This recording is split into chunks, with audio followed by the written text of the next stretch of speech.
کہ مطلب اس کا یہ بھی کہنا تھا کہ نفری بھی میرے پاس زیادہ ہے، نفری مینس میرے پاس میری اولادیں بھی زیادہ ہیں، ٹھیک ہے، تو اس کا بھی اسے غرور تھا، گھمنڈ تھا. تو بے شمار اس طریقے کے ایگزامپلس آ سکتے ہیں، اور یہ بہت قرآن کریم میں استعمال ہوا ہے. جیسے ایک جگہ پر آیا ہے، سو ایک صورت ہے اس میں الاعراب، یہ سورۃ التوبہ کے الفاظ ہیں. الاعراب یعنی اعراب جو ہیں وہ کیا ہیں؟ بدو لوگ جو تھے. الاعراب اشد، زیادہ شدت ہے ان کے اندر. کس بات کے اعتبار سے شدت ہے؟ اب یہ بات ابھی ادھوری تھی. یعنی اشد، وہ زیادہ شدید ہیں.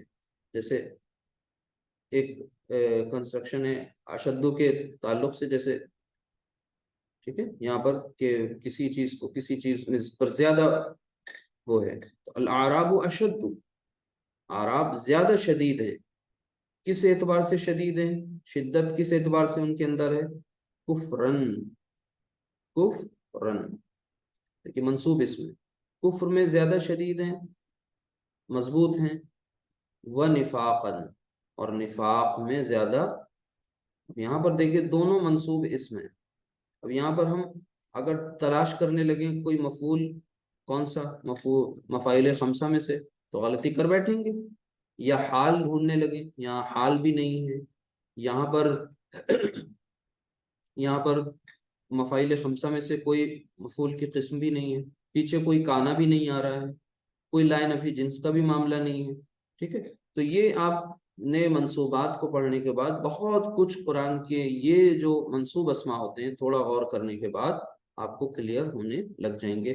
لیکن نہیں ہوتے، آپ ورڈ ٹو ورڈ ترجمے میں اس پہ دیکھیے، غور کریے. وہاں پر آپ کو انشاءاللہ جب ورڈ ٹو ورڈ ترجمہ آپ دیکھیں گے تو وہاں پر نیچے اس کا جب ترجمہ کسی ایک پرٹیکولر ورڈ کا لکھا ہوگا تو اس سے آپ کو آئیڈیا لگے گا کہ اچھا یہ گرامر میں ہم نے پڑھا تھا، یہ تمیز ہے، یہ حال ہے.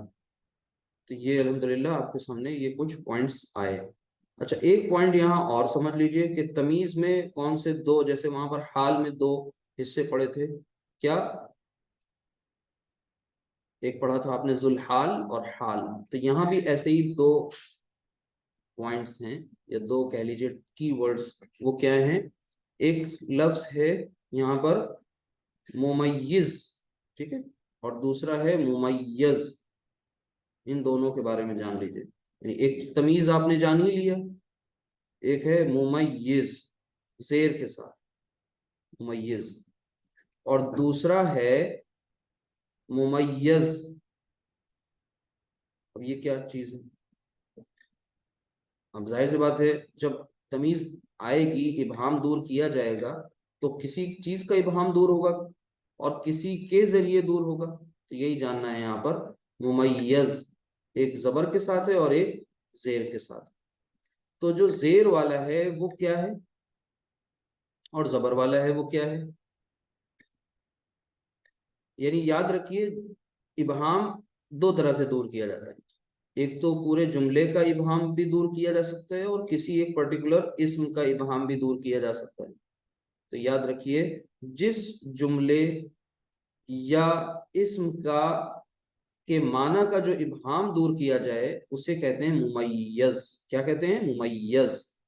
یعنی ممیز کیا ہے؟ یہ وہ اسم یا جملہ ہے، اسم یا جملہ ہے، ٹھیک ہے، جس کے معنی کا ابہام دور کیا جائے. اور ممیز کون ہوگا؟ ظاہر سی بات ہے وہ اسم ہوگا جو دور کرے گا، جو مطلب کو واضح کرے گا. ٹھیک ہے، تو دو اس کے تمیز میں دو کہہ لیجئے یہاں پر دو کردار ہیں. ایک ہے ممیز. ممیز وہ اسم یا جملہ ہے جس کے معنی کا ابہام دور کیا جائے، اور ممیز وہ اسم ہے جو خود ابہام دور کرے گا. جس اسم، ٹھیک ہے، یا جملے کے معنی سے ابہام کو دور کرے اور مطلب کو واضح کر دے، وہ اسم یا جملہ کیا کہلائے گا؟ ممیز کہلائے گا، یعنی یہ دور کرنے والا ہے، اور یہ ابہام دور کرنے والا ہے، اور یہ جس کا ابہام دور کیا جائے اس اسم یا جملے کو کہیں گے۔ تو یہ دو پوائنٹس یاد رکھیے گا تمیز کے تعلق سے۔ اب آخری جو ہے ہمارے سامنے آخری منصوب کی کیٹیگری آ رہی ہے، اور اس کا نام ہے مستثنا۔ میم سین، ٹھیک ہے، مس، اور پھر اس کے بعد تا اور سا مستثنا، مستثنا، ٹھیک ہے۔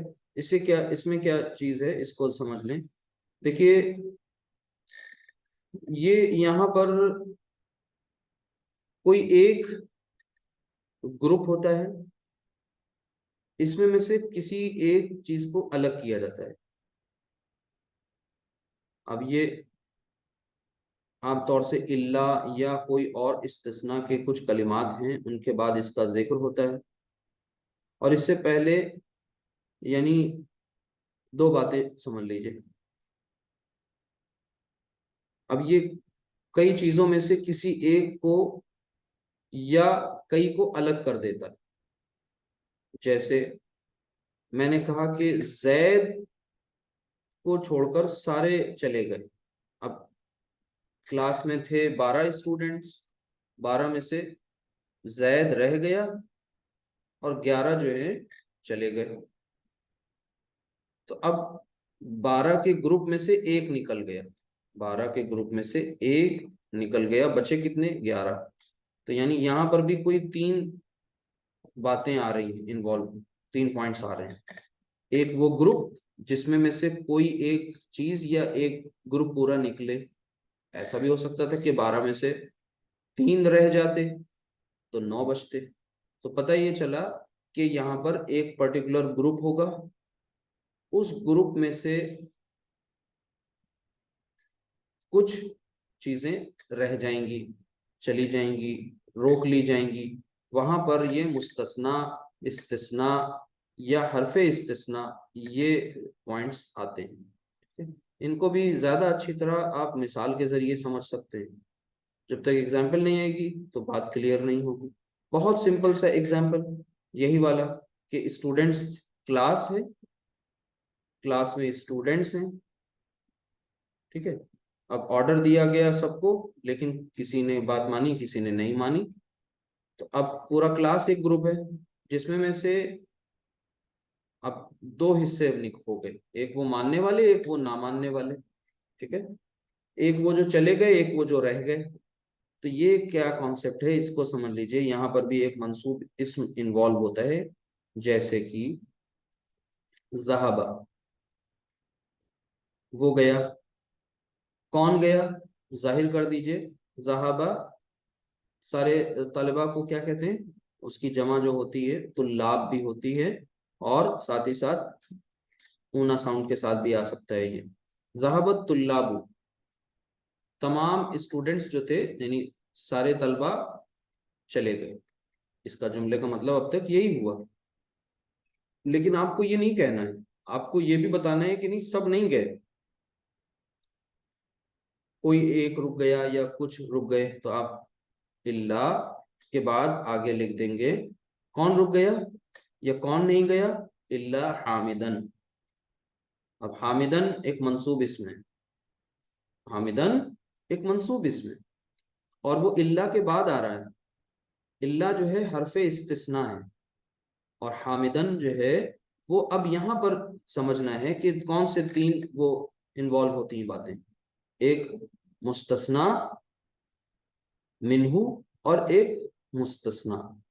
اب یہ پوائنٹ سمجھ لیجئے، تو دھیان سے دیکھیے گا کہ ایک گروپ جو ہے، میں کہہ رہا ہوں نا بار بار کہ ایک گروپ ہے جس میں سے کچھ کو نکال دیا گیا اور کچھ رہ گئے، تو الطلاب کا ایک گروپ ہے اسٹوڈنٹس کا، جس میں سے حامد رہ گیا، باقی چلے گئے۔ بات یہ کہنی تھی، تو اس کو اس طرح سے کہا گیا ذہبت طلاب سارے طلبہ چلے گئے، الا سوائے حامدن، حامد کے۔ تو اب یہاں پر تین پارٹیاں یہاں آ گئی، ٹھیک ہے۔ ایک تو یہ الا ہے، الا کو کہتے ہیں، کیا کہتے ہیں؟ حرف استثناء، یہ کہلاتا ہے حرف استثناء، یعنی جو استثناء کے لیے حرف استعمال کیا جائے۔ اچھا، جس گروپ میں سے نکلا ہے کچھ، اس گروپ کو کہتے ہیں مستثنا منہ، یہ ہو گیا مستثنا منہ، ٹھیک ہے۔ اور یہ جو ہے حامدن، یہ مستثنا کہلاتا ہے، جو نکلا ہے وہ مستثنا کہلاتا ہے۔ اب یہ وہی چیز ہے ایکسیپشن جسے آپ کہتے ہیں، ٹھیک ہے۔ اور جب آپ دیکھیں یہ جملے میں لاتے ہیں یہ چیز، تو ایکسیپٹ بھی بولتے ہیں وہاں پر، یعنی سوائے، ایکسیپٹ دس بوائے، صرف اس لڑکے کے، باقی سب نے کام کر لیا۔ ایکسیپشن کیا ہوتا ہے؟ جہاں پر استثناء کا کیس، جہاں پر وہ رول اپلائی نہ ہو رہا ہو، اپواد جسے کہتے ہیں، ایکسیپشن۔ تو یہ وہی ہے مستثناء، یعنی ایک حامدن ایک منصوب اسم ہے، اس منصوب اسم نے اس پرٹیکولر سینٹنس میں یہاں پر کیا کیا کہ وہ اس پرٹیکولر گروپ میں سے نہیں ہوا جنہوں نے سب نے ایک جیسا کام کیا، یہ ان سب سے ایک طرح سے ایکسیپشنل کیس ہو گیا، سارے کے سارے چلے گئے سوائے حامد کے، اس لیے اس کو مستثنا کہا گیا۔ تو مستثنا اور مستثنا منہ، جس گروپ سے یہ نکلا، الطلاب کے گروپ سے نکلا اور نہیں گیا، ٹھیک ہے، الا حرف استثناء۔ تو یہ ایک چھوٹا سا اگزامپل کافی ہے اس بات کو سمجھنے کے لیے۔ اب ہاں، اگر ہم غور کریں کہ اس کی اگزامپلس کچھ قرآن کریم سے لینے کی کوشش کریں، تو آپ کو پتا ہوگا بہت مشہور اگزامپل ہیں۔ اللہ سبحانہ وتعالیٰ نے جب تمام کے تمام فرشتوں کو، ملائکہ کو، سب کو حکم دیا، ظاہر سی بات ہے کہ تین ہی مخلوقات اللہ تعالیٰ نے عاقل مخلوقات بنائی ہیں، ایک انسان، جنات اور فرشتے۔ تو انسان سے پہلے جنات اور فرشتوں کا وجود تھا، یہ بات اچھی طرح سے کلیئر ہوتی ہے، لاجیکلی سمجھ میں بھی آتی ہے کہ فرشتے جو ہیں وہ نوری مخلوق ہیں، جنات جو ہے وہ ناری مخلوق ہیں، اللہ تعالیٰ نے ان کو آگ سے تخلیق کیا، پیدا کیا، اور انسان جو ہے وہ خاکی مخلوق۔ تو جب انسان یعنی ہمارے جد امجد حضرت آدم علیہ السلام کو اللہ تعالیٰ نے بنایا، پیدا کیا اپنی قدرت سے، تو وہاں پر ایک حکم دیا ابلیس، اب ابلیس تو بعد میں بنا نا، وہ جب وہ نا امید ہو گیا اللہ کی رحمت سے، جب اس نے سرکشی کی، بغاوت کی، اس سے پہلے تو بڑا مقربین میں سے تھا، بڑا چہیتا ہوا کرتا تھا، عالم بھی بہت بڑا تھا، اللہ کے قریب تھا، تو وہ جنوں میں سے تھا، اور تمام کے تمام فرشتے، تو ان سب کو حکم دیا کہ وہ حضرت آدم کو سجدہ کریں۔ قرآن کریم کے الفاظ یہ ہیں کہ وَإِذْ قَالَ رَبُّكَ، اور جب تیرے رب نے کہا، کیا کہا؟ وَإِذْ قَالَ رَبُّكَ لِلْمَلَائِكَةِ، فرشتوں سے کہا، اسجدوا، سجدہ کرو، تم سب سجدہ کرو۔ تو پھر کیا کیا؟ وَإِذْ قَالَ رَبُّكَ لِلْمَلَائِكَةِ اسْجُدُوا لِآدَمَ، آدم کو سجدہ کرو۔ تو آگے کیا واقعہ پیش آیا؟ آگے یہ ہوا فَسَجَدُوا، تو سب کے سب سجدے میں گر گئے۔ فَسَجَدُوا، فا پس یا سو کے لیے آتا ہے، سجدو، سجدہ، سجدہ، سجدو، تو سب کے سب سجدے میں گر گئے۔ آگے اللہ ابلیس، سوائے ابلیس کے۔ اب یہاں پر اللہ حرف استثناء ہے، ٹھیک ہے۔ فسجدو یہ گروپ ہے سجدہ کرنے والوں کا، یعنی یہ کون ہے؟ مستثنیٰ منہ ہے۔ اور ابلیس یہ اس گروپ سے نکلنے والا ہے، یعنی اسی نے سرکشی کی لیگ سے ہٹ کے کام کیا، جو معمول کے مطابق کام نہیں کیا، اور اللہ جو ہے وہ حرف استثناء ہے، بالکل وہی کنسٹرکشن ہے، فسجدو اللہ ابلیسا، ابلیسا آپ دیکھ سکتے ہیں یہ حالت نصب میں ہے۔ تو یہ ایک کنسٹرکشن کافی ہے سمجھنے کے لیے، ٹھیک ہے۔ تو بس الحمدللہ یہ مکمل ہوا، اور اسی طریقے سے اور بھی ایگزامپلس ہیں کہ جیسے آپ کہیں کل شیء ہالک، یعنی ہر ایک شے، ہر ایک چیز ہلاک ہونے والی ہے، الا وجہہ، سوائے اس کے چہرے کے۔ اب اس کا چہرہ یعنی ذات، خدا کی ذات، ہر ایک شے کو فنا ہے سوائے اس ذات باری تعالیٰ کو بقا ہے، وہ باقی رہنے والی۔ تو اسی بات کو اس طرح سے کہا گیا قرآن میں، کل من علیہا فان ویبقا وجہ ربک ذو الجلال والاکرام۔ تو یہ کچھ پوائنٹس تھے جو آپ نے دیکھے، یہ دو ایگزامپلس ہمارے خیال سے کافی ہیں، یہ ایک جنرل ایگزامپل ہو گئی اور یہ قرآن کریم کی ایگزامپل ہے، اس کو تو رٹ لیجئے اس مستثنیٰ کو یاد رکھنے کے لیے۔ یاد رکھیے ہر ایک کانسیپٹ سے ریلیٹڈ ایک ایک مثال آپ کے ذہن میں یاد رہنی چاہیے، ایٹ لیسٹ ایک مثال۔ تو وہ کانسیپٹ یاد کرنا مشکل ہوگا، ڈیفینیشن مشکل ہوگی، لیکن ایگزامپل نہیں مشکل ہوگا۔ اب یہ آیت، واقعہ تو پتہ ہی ہے، آدم و ابلیس واقعہ قرآن میں کئی مقامات پر آیا ہے، کہیں پر اختصار کے ساتھ ہے، بریف ہے، اور کہیں پر بہت زیادہ ڈسکرپٹیو ہے، جیسے سورۃ الاعراف میں زیادہ تفصیل کے ساتھ آتا ہے واقعہ۔ تو الگ الگ انداز میں، الگ الگ الفاظ میں بھی آیا ہے۔